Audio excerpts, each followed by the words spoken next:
Hello everybody, Kevin here, back with another episode of Ninja Gaiden 3 Razor Edge.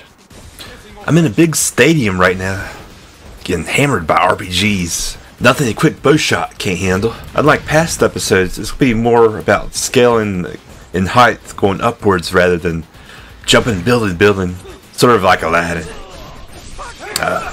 Look at that. Yeah, glitchy, still the bow. Good. Sorry, got this guy with ultimate. I'm going to take a shot in the dark here. I think that glitch back there was caused by me doing that still the bone attack near the wall. This game is notorious for bad cameras throughout the whole series. It's not so bad that it makes the game unplayable. Oh, that's a nice still the bone by the way, but the camera is just there and it's the issue, and sometimes it gets fucked up and you can't see anything. Okay, I'm not liking this room here. Look at all that glass. I mean, you know there's got to be something that's going to happen here.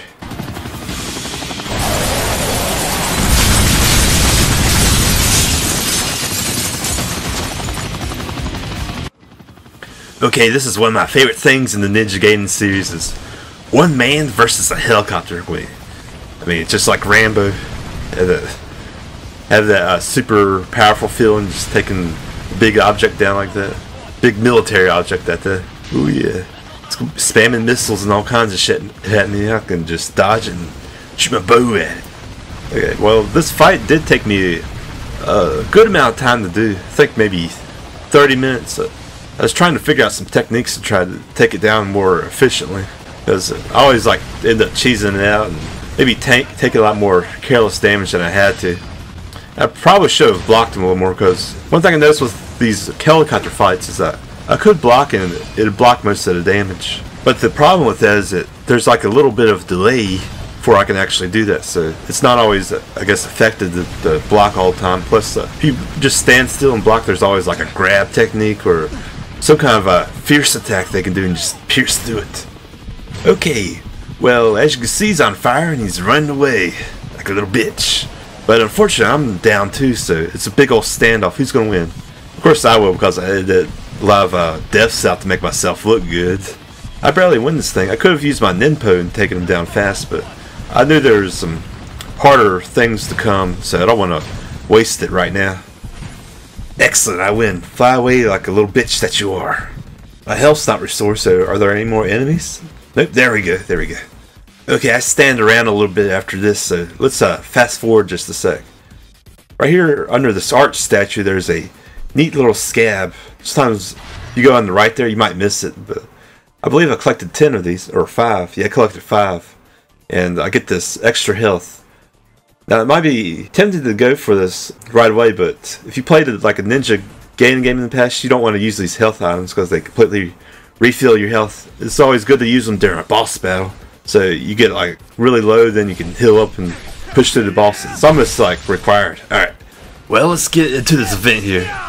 This is clearly either like a baseball stadium or maybe some kind of mall. I'm not too sure what has like a lot of glass like that. And the, I guess the stadium bars, I'm guessing it's a stadium, I don't know. But here comes the helicopter. That's the helicopter I like, tried to fight him before, finally finished him off.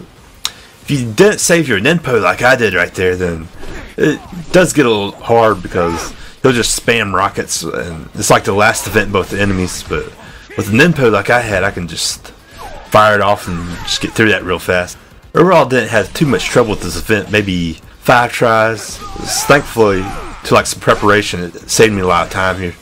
Also, it's not always really good to burn the Ninpo. I think overall the intention is to use all the ultimate techniques you can and all the, I guess, Ninpo attacks you can to get as much health as you can.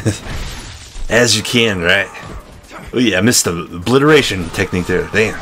Sorry, I was going to drop the other guy. And that actually helps me knock this guy down so I can just go in for the kill. Fatality. Oh, awesome. Well, 2 more guys. Nothing a good old Still the Bone chain can't solve. And I got a good amount of bonus score too. Damn. I think I got like an S in health and an A in time bonus. Either one's still pretty good. So let's move on. We'll do my ninja slide. Yeah, come on. Slide, buddy. That's the monorail station ahead. The intel we have says the dome is still being powered by its solar generator. even though it's been abandoned for 2 years. Well, there's the helicopter I blew up a while ago. Let's just slide under it. I'm taking you with me. Not today, pal. Yeah. There's some plan at least like have explosive or some shit. There's a birdie. And it's time to go for a train ride. Monorail. Monorail. Monorail. Remember that Simpsons episode? Yeah. So we're gonna go on a monorail ride that's been shut down for like 2 years.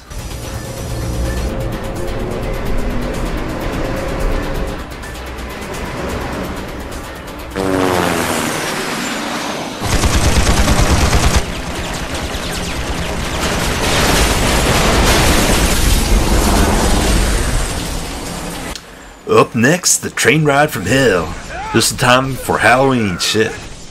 Also, this train's a bit weird because it seems like I'm going at least 600 or 700 miles an hour. The jetpack people should have like a big flame to propel them forward, but if you look at them, it looks like they're just hovering and the flames just coming out of the bottom there.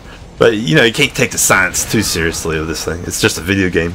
If you really want to get super critical, then the flames should be burning their legs off and shit. Also, you have to question if there'd be enough force to make them go forward too, because they're wearing like a night suit, pretty much made of steel.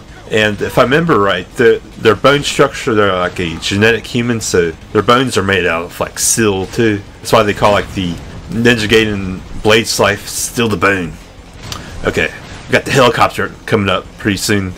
Yeah, there you go. And I found a good sort of safe spot to take this guy down on. It's right over here. If I angle it just right, I can like sort of snipe him like that, and I'm able to avoid most of his rocket spam. So it's sort of a safe spot. Yeah, it is a little cheesy, but you know the way I see it, this game is all about who can be the cheesiest. And for me, just getting stuck at some of these areas in this game, I just feel like there's just a little revenge being cheesy right back at this game. Two can play this game. Alright, we're almost done. We're going for the kill. Yeah, got a double shot. Alright, this should do it right here. Clear. Ahead of us. They're gonna crash the whole monorail. Hayabusa!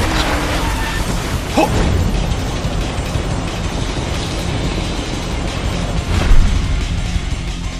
The source of the signal is above you. You should be able to take the elevator to the top floor. If it's still working anyway. Excellent, we finally made it. All we gotta do is just take the elevator up, right? Not so fast. Up next is probably one of the toughest ambushes on this level, next to the boss, that is.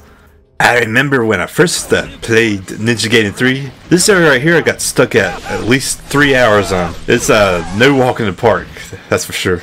Coming back here, I think I maybe had 4 tries at it. I didn't get stuck at it as long as some of the other areas, because I think I had more health or something going into it. This part also could have been toned down a little bit, but I don't think that was the case, because this is sort of a key moment in Ryu's character development that may not be pointed out too much within the game, but it introduces a new concept, I think, exclusive to Ninja Gaiden Racer, so we'll see that in a second.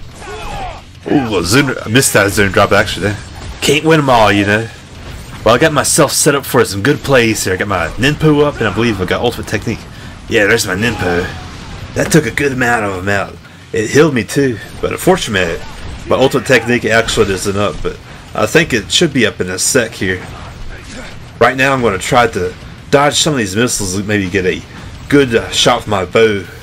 Unfortunately, I'm not getting a good shot right now because I'm just getting too much pressure, so I'm going to try to maybe kill a few on the outskirts and thin this pack down. So, alright, there's my ultimate. Let's go. Love the animation. This goes cha-cha-cha, cha-cha-cha, cha. You make a little song out of that too, especially with the bells going and shit. And we're still going, and with a high body count. I believe that's what this fight is supposed to simulate though, just reuse rage and shit, trying to kill people.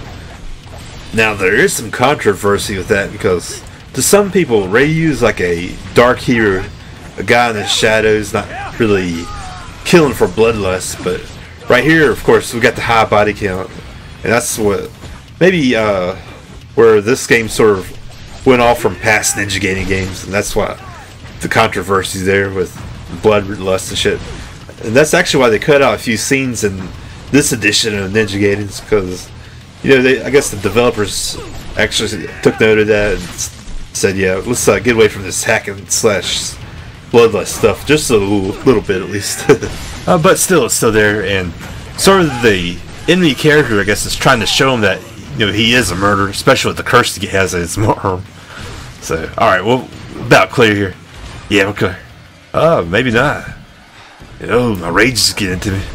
This is a new edition of Ninja Gaiden Razor. It wasn't in the first game, but every now and then, Ryu goes to mystical rage after a big body count, and you see a sequence like this, and I guess it's supposed to simulate that the curse has enveloped him, and all he can see is like bloodlust and rage. And in some sense, it sort of explains the new playstyle in Ninja Gaiden 3. This one's more of Devil May Cry, of course, or Bayonetta, and the past Ninja Gaidens were more God of War like, with like all the platforming and puzzle solving and shit.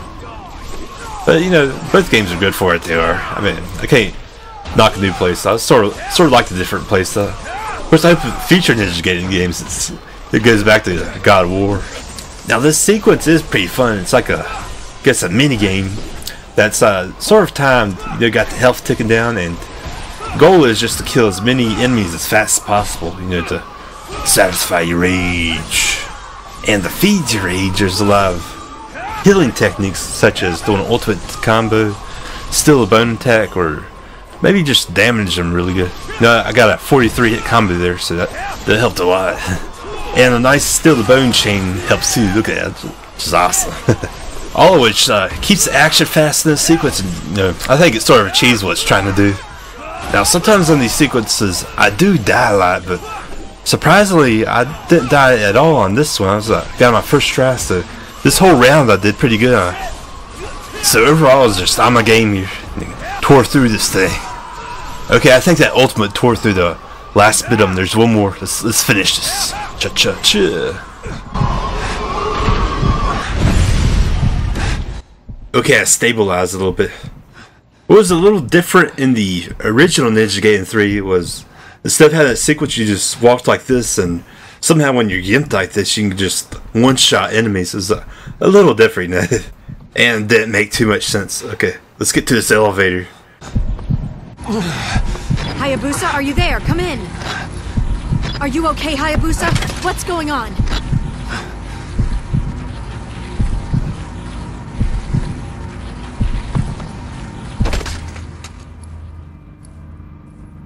I'm heading up.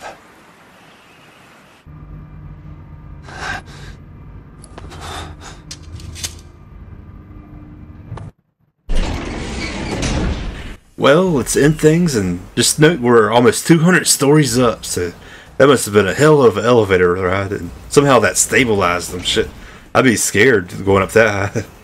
Here's our mysterious Ninja Falcon. So I'm going to end the episode here. Thanks for watching, guys. See you next time. Peace.